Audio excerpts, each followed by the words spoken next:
Bem, essa questão aqui caiu no Corpo de Bombeiros de Pernambuco em 2006.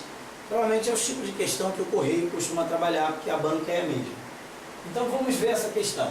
No ano de 2000, a renda familiar média em certo bairro do Recife era de R$ 389,62 centavos. Fica abaixo da renda, que era de R$ 914,20 no mesmo período. De acordo com esses dados, quais os dados que ele deu? Ele me deu a renda, preste atenção nisso, ele me deu a renda do período e a renda de um bairro. Então, de acordo com esses dados, qual é a diferença entre a renda familiar? Nesse tipo de questão, nós sempre temos que prestar atenção na pergunta. Matemática, as provas de matemática hoje não trabalham como antes, só com a numeração de você resolver só a questão. Hoje em dia você tem que ler a questão toda e ver o que a questão pede no final. Então, qual é a pergunta? Qual é a diferença entre a renda familiar média na cidade do Recife e a renda familiar média nesse bairro? Então, nós temos aqui a renda do bairro. Vou escrever aqui, ó, renda do bairro. Renda do bairro, 389,62. Aí ele fala o seguinte, qual é a diferença da renda familiar, qual é a diferença entre a renda familiar média e qual é a renda familiar média? A renda familiar média é 914. Então vamos lá, renda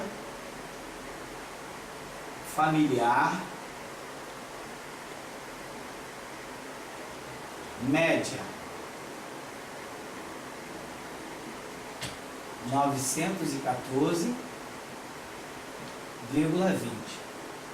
A pergunta é fácil, ele quer saber qual é a diferença. Então isso aqui é uma conta de subtração. Você vai pegar aqui, ó, vamos fazer aqui 914,20 menos 389,62. Você vai fazer a subtração. 10 menos 2, 8.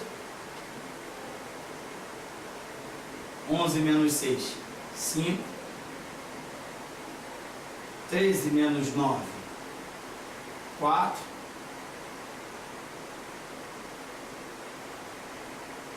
10 menos 8, 2. 8 menos 3, 5. 524,58. Vamos ver se foi isso mesmo? A opção aqui é a letra A, 524,58. Atente-se que nessa questão foi uma questão muito fácil, caiu na prova de bombeiro em Pernambuco. É a mesma banca que trabalha com a banca do Correio em algumas provas. Não sei agora porque a banca vai ser trocada. Mas aqui ele dá dois dados. Um dado da renda de um bairro e a renda média daquela localização. Então a gente tem que atentar para a pergunta. Qual é a diferença? Aqui é que está o X da questão. Ele quer saber a diferença entre essa renda menos essa renda. Então eu peguei renda do bairro 389, a renda familiar 914. A diferença então é 524,58. Faça essa questão, não tem como errar.